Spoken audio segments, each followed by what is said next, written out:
오늘은 소년이 온다. 연대와 협력을 통해 보다 나은 세상으로 를 주제로 얘기해보겠습니다. 한강 작가가 노벨문학상을 수상했습니다. 한국 문학의 역사가 새롭게 쓰이는 순간이었죠. 수상평에서 역사적 트라우마를 직시하고 인간 생애의 유약함을 드러낸 강렬한 시적. 산문이라는 표현을 보고 채식주의자보다는 작별하지 않는다 혹은 소년이 온다가 상을 받는데 큰 영향을 끼쳤을 것이라 짐작했습니다. 실제로 노벨상 측은 X 계정에서 명시적으로 소년이 온다를 언급하더라고요. 노벨 문학상이 작품 하나로만 수여되지는 않지만 소년이 온다가 이번 수상에 큰 영향을 미쳤다는 것은 분명해 보입니다. 소년이 온다는 1980년 5월 광주에서 벌어진 민주화 운동과 그 비극을 생생하게 담고 있습니다. 이야기의 중심에는 어린 소년 동호가 있으며 그의 주변 인물들이 사건을 바라보는 6가지 시선이 얽혀 있습니다. 소설은 정치적 이념나 사상에 대한 담론보다는 개인의 고통과 그들이 마주한 처절한 현실을 가감없이 보여주는 데 몰두합니다. 광주 민주화 운동에 참여한 사람, 휘말린 사람, 도망친 사람, 저항한 사람, 잊으려는 사람, 희생당한 사람, 이들은 모두 살아남았다는 사실 앞에서 죄책감과 부채의식을 가지고 살아갑니다. 소년이 온다는 단순히 광주 민주화 운동의 사건 자체를 다루는 것이 아니라 그 사건이 남긴 깊은 상처와 그 후의 시간 속에서 이어지는 고통에 집중합니다. 작가는 관련 인터뷰에서 다음과 같이 말했습니다.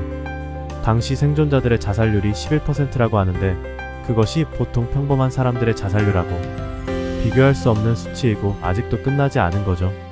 그래서 그 이야기를 하고 싶었어요. 그게 얼마나 아직도 계속되고 있는 것인지, 그분들이 죽음과 싸우는 것, 그 과정을 쓰고 싶었고, 또 다른 생존자의 목소리로 죽지 말아요라고 마지막으로 꼭 말을 하게 하고 싶었어요. 이 소설은 부조리한 폭력에 의해 희생된 인물들과 살아남은 자들의 삶을 깊이 있게 그리며 잊혀지지 않는 아픔과 그것을 직면하려는 노력을 진지하게 묘사합니다. 또한 인간의 존엄성, 기억의 의미, 그리고 역사의 진실과 마주하려는 투쟁을 통해 독자들에게 강렬한 메시지를 전달합니다. 그 메시지는 우리가 기억하고 함께 연대하는 것이 얼마나 중요한지를 환기시킵니다. 이 책을 읽고 제가 생각한 채테크 관점에서의 교훈은 다음과 같습니다. 세상을 바꿀 수 있는 연대와 협력의 힘. 최근 주식시장에선 고려아연과 명품 정밀의 이야기가 화제입니다. 50만원 언저리였던 고려아연의 주가는 어느새 80만원을 넘어가고 있습니다. 명품 정밀은 그보다 더해서 1만원 언저리였던 주가가 어느새 3만원을 넘어가고 있죠.